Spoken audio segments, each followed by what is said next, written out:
All right, guys, it's 2:32, so it's time to get started. Thank you all so much for being here. Last week we covered effective interventions. Today we're diving into the data. So Judy and Melissa have got a great presentation for us today. You already know where the chat box is, so you know we love to hear from you during the presentation. So feel free to ask any questions you've got. Take it away. Awesome. Thanks, Michael. So welcome back, everyone, for the third installment of our RTI webinar series. I'm Judy Teven, and with me is Melissa Sinanu. We are really enjoying walking through the various parts of an RTI process, right? Screening, progress monitoring, and interventions. So today, we're going to see how all of that data comes together with both data teams and problem-solving team meetings. Now, of course, if you have any questions, please just go ahead and throw those into the chat where we have our team here ready to field them. And then, of course, we'll also have a Q&A at the end of our session. And we are recording today, and we'll be sending that out to everyone who registers. So this week is week 3 of the 5-part series, right? So next week, we're going to talk about social and emotional learning and the sustainability of your practices. And then finally, in week 5, we're excited to talk to RTI practitioners about what's working for them. So let's talk data. Your RTI MTS process is driven by data. Data tells us what is and isn't working and guides next steps. We should warn you, we definitely use the word data many times in today's webinar. We tried to avoid it, but it was pretty impossible.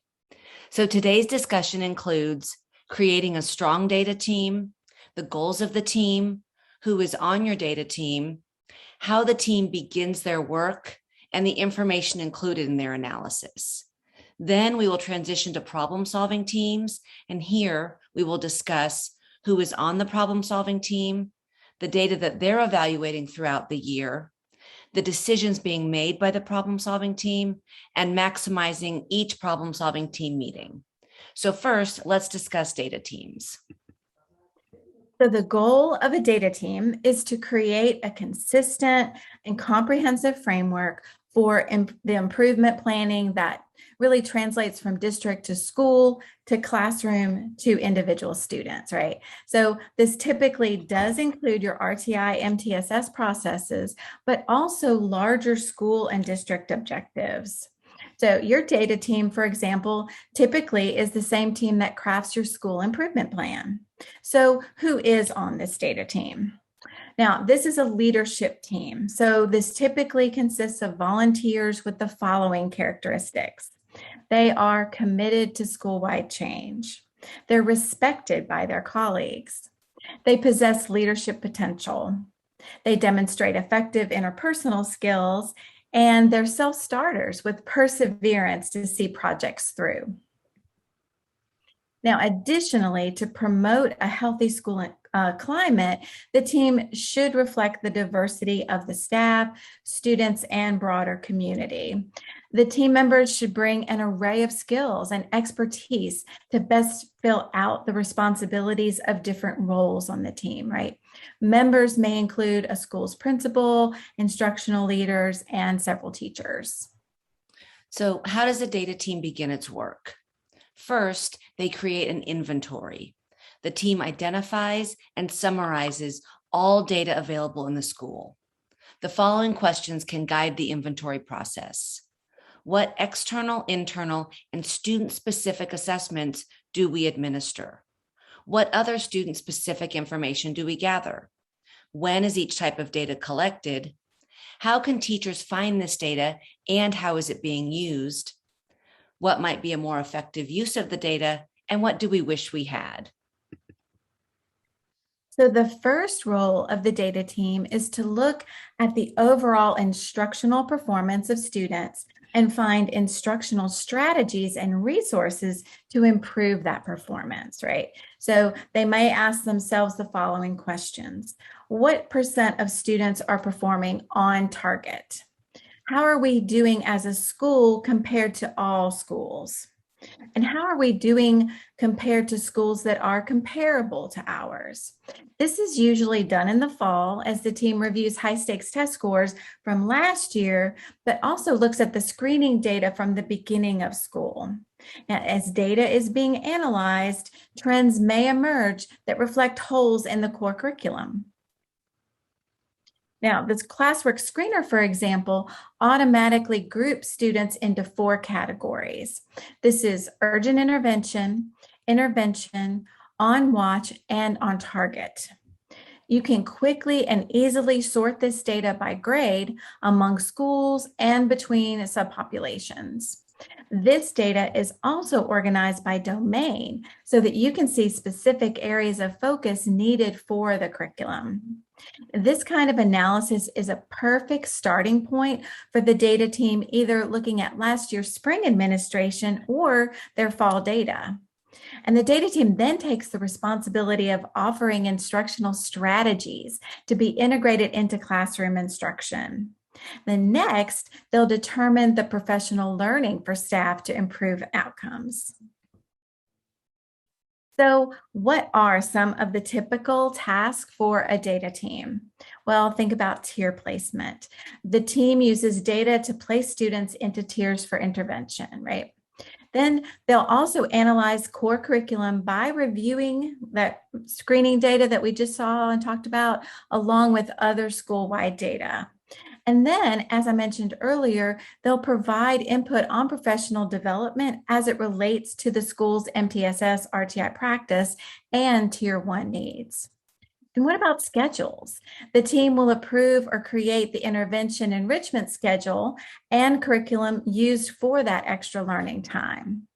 Now, additionally, they'll determine the school's progress monitoring tools and chosen approach to intervention. And last but not least, they're going to act as consultants, collaborating with administrators, counselors, teachers, and parents about RTI, MTSS problem-solving practices and procedures. So essentially, the team is looking at school-wide data, grade bands, and even evaluating how one class may have performed next to another. The data being looked at includes, as Judy said, high-stakes test scores, including growth, those screening results, and social and emotional competency assessments to evaluate school climate. But most importantly, the team isn't just looking at information and agreeing on it. They're making decisions about how to change the results where they want to see something different. For example, a school may look at their 4th grade math scores and decide that teachers need professional learning to improve how 4th grade teachers are approaching a specific domain. Then they would expect to see the results of that professional development reflect in higher test scores the next year. So school-wide data visualizations allow you to look not only at the school-wide screening data and those trends over time, but also instructional visualizations so you can see the specific areas maybe a screener has assigned for students and where possible areas of weakness are in that core curriculum. So now it's time to bring MTSS to life for students. This is where the problem-solving team or student support team springs into action, right? So what do we need to know about problem-solving teams and their processes? Well, we start with who's on the problem-solving team. Then we talk about what data is being evaluated throughout the year and what decisions are made by the problem-solving team. And how do we go about maximizing the effectiveness of each problem-solving team meeting? And I should point out that we say problem-solving team, right? But you may have a slightly different name in your district. Sometimes they're called student support team meetings or even a child study team. Now, there is often overlap between the data team and the problem-solving team, but the goal of a problem-solving team meeting is to look at specific students' progress once they're in the RTI MTSS process. And this team is ensuring that each student is receiving the interventions that are just right for them and that they are responding to those interventions. So, who is on your problem-solving team?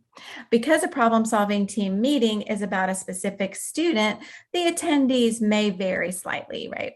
So it's also may differ depending on whether you're discussing a tier 2 or a tier 3 student. But meeting participants likely include classroom teachers, interventionists, reading coaches, counselors, administrators, school psychologists, and of course, your parents. Now, classroom teachers are boots on the ground and are very close to the students. They offer insight into student learning, behavior, and home situations. Now, counselors and school psychologists offer a more objective perspective while bringing a wealth of knowledge and experience. Reading coaches and interventionists have likely spent some one-on-one time with the student, allowing them to share their observations. And administrators, of course, are highly valuable at these meetings, offering experience and ensuring that processes are followed. And of course, when discussing individual students, the parents or the student caretaker should also attend the meeting. So next, let's discuss the data that you'll have at each problem-solving team meeting.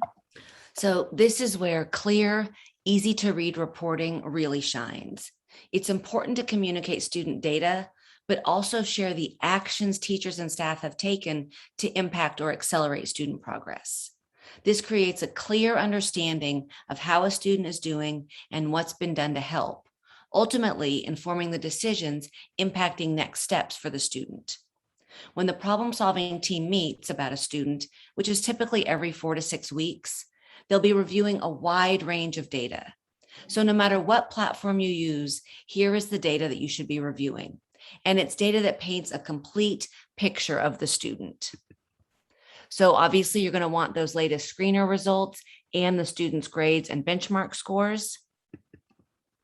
You're going to want their progress monitoring. This weekly progress monitoring is key to this meeting. And this is where we are seeing the most sensitive measure of progress they are making, independent from grades or teacher perceptions. Perhaps you also might have their daily observations or daily report cards if PBIS is part of your initiative. And then skill-specific data about their intervention and their scores on the skills they're working on while they're receiving the intervention. And then finally, SMART goal results. Many systems are integrating student SMART goals into their MTSS framework. This is very valuable in giving some soft touch information about a student to the problem-solving team. Having all of this data at your fingertips helps ensure every meeting is meaningful and results in the best outcomes for each student. So then, armed with all of this data, the problem-solving teams meet regularly to discuss individual student performance and progress within RTI. They decide if changes need to be made to see accelerated growth. Does the student need to move to the next tier or even out of intervention? And what if the student isn't responding? Do instructional changes need to be made? Does the student need to go down a tier and have the intervention intensified or even possibly be referred for further special education testing? That's right. So here are some specific decisions the problem-solving team will make about the students. I mean, this team sets all the goals for the students. It's crucial to indicate the expected level of proficiency that students will demonstrate by the end of the school year, right? And the amount of growth expected in those shorter periods of time. Now, an example of this is setting a weekly goal, like throughout your 12-week intervention. Now, with ClassWorks, the Universal Screener data sets those yearly goals and time of year targets for you. Progress monitoring then automatically calculates that 12-week goal for the intervention after 3 probes have been completed. Now, this team reviews the progress monitoring graphs to make sure the students are responding to the interventions. And if the data points aren't being gathered, right, they work together to find a better time or environment for the student to be taking this each week. The data being gathered from the progress monitoring is critical to having a meaningful problem-solving meeting for each student. This is vital to ensuring that the data you are collecting is a true reflection of what is happening within that intervention. Now, Both teams may play a role in establishing the schedule for students to have the time dedicated to take progress monitoring probes, as well as time to work on the instructional intervention. And having this time blocked off on the master daily schedule just alleviates any anxiety for teachers as to how to fit this into their day. So now let's think about the academic side. When progress monitoring exposes a skill deficit, the team can also see their work on this skill in the student's individualized learning intervention, especially when you're using the problem-solving approach to interventions. Then it's time to decide what's next. Viewing live data lets you look at each activity to see where students may be rushing, inattentive, confused, or overwhelmed by the level of content. Then adjust the student's intervention or progress monitoring level to ensure that the exact right intervention is assigned to all students. If your CBM probes inform your instructional intervention, this is ideal, right? Because individualizing for students is a massive undertaking if you don't have a tool to do the heavy lifting for you. So if you do have a platform, it really frees up time for teachers to guide students in goal setting, monitoring for mastery, conferencing with students, and working with small groups. So next, the team looks at behavioral observations or daily report cards. The team will look at the student's behavior throughout the days or week since the last meeting, right? To see if there are any trends in their behavior. Are there certain classes or times of day when they struggle more? This gives you the opportunity to see if the student is responding to certain interventions, conversations, or even situations. So for example, if teachers are documenting that a student is continually coming to class unprepared, without their materials, and progress monitoring data is also trending down, it really makes sense to look for a connection here. So now it's time to take it further with those connections by looking at the student's SMART goals. This is where the team really sees insight into not only the student's progress toward meeting a variety of goals, but also the student's attitude and confidence about the goals. In the example that you see on the screen, this student is working on their 8 times tables, but our student was having trouble being prepared for class, right? So the student uses the same SMART goal framework to create a goal of having materials for class every day for, say, 2 weeks. Then next, the student will lay out the steps, exactly how they're going to ensure that they're prepared for class each day. Then the student and the teacher track the goal and even chat back and forth about how it's going. Now, this, of course, is all documented as well and serves as data for discussion at the problem-solving team meeting. Right, and just like the data team, the problem-solving team is not just looking at data and accepting what they see. You know your process is working when you're seeing tier movement, student growth, and most importantly, a reduction in your SPED referrals that do not end up revealing specific learning disabilities. Because a strong RTI MTSS process dramatically reduces the number of SPED referrals. And just think for a moment about the negative impact over-referring has. One, what if the student ends up not qualifying for special services? Then you're back to square one. A strong RTI process ensures you have intervened and are meeting their needs. Two, school psychologists get overwhelmed with referrals without a strong RTI process to first help students catch up. And finally, the financial impact on the district. Testing for special education referrals is not inexpensive, so make sure all other avenues have been explored to help the students before assuming they truly need the services of special education. So finally, let's discuss best practices for you to conduct an excellent problem-solving team meeting to make sure the right data is discussed and communication with parents is clear and meaningful. So first, make sure you have worked out logistics for team meetings. Meet at a time that works for everyone and meet often enough so the data is timely and decisions are meaningful for the students. These student support meetings typically will occur every 4 to 6 weeks. And meetings probably looked a little different this year in many districts. Often these meetings were held virtually. We heard from many of our partner districts that this worked out really nicely for team members and especially parents. A move to conduct meetings virtually moving forward has some benefits. Parents are more likely to participate if they don't have to take a day off of work. They can just jump on a call. Members of the team who may work with multiple schools will not have to travel to be at the meeting. And this format really helps level the playing field and allows all members to be equal participants in the meeting. It's really less likely that one team member will dominate a meeting that's held virtually. Now, for parents involved in the conversation, be sure to include concrete ways that they can help their child as well. There's plenty of research out there, but we really don't need statistics to know that parental or guardian support of a struggling student has a huge impact on student success. So when communicating and working with parents, keep a few things in mind. Avoid using jargon. Make sure that you're communicating clearly and using terms that are easy to understand. Use graphs to provide visual representations of the data. As we said earlier, graphs make progress really easy to understand.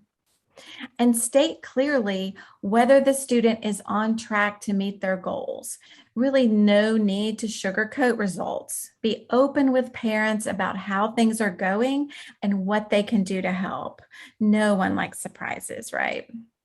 And when everyone on the problem-solving team works together and brings in their unique perspective, there is no doubt that students benefit. So you'll assign one team member to be responsible for making sure the data being discussed is available for viewing as each student is discussed. For example, the Classworks dashboard allows you to see the entire picture of the student in one platform. So here is the screening data. Here's where you look at the data that may have placed them into their tiers. Then the progress monitoring graphs. The progress monitoring data is available for those timely decisions. In our discussions with problem-solving teams and MTSS processes, this is most commonly the piece of data that is not being gathered diligently. Then the intervention scores. This is where everyone can see the specific skills the student is working on as their interventions. The observations for those students with PBIS, you can see exactly what everyone is observing. And then finally, the student SMART goals are even visible here as well. So as the data discussion unfolds for each student, next steps are laid out for progress monitoring, intervention, and even instructional strategies. You should leave every meeting with a clear decision. For example, we're going to keep providing the same interventions because goals are being met, or we're making some changes because they're not, or we've achieved our goal and the student no longer needs to receive Tier 2 services. And coming soon here at Classworks, we're soon including the social and emotional survey results for each student on our dashboard as well. So we'll have more on how to effectively embed SEL into your MTSS processes in next week's webinar.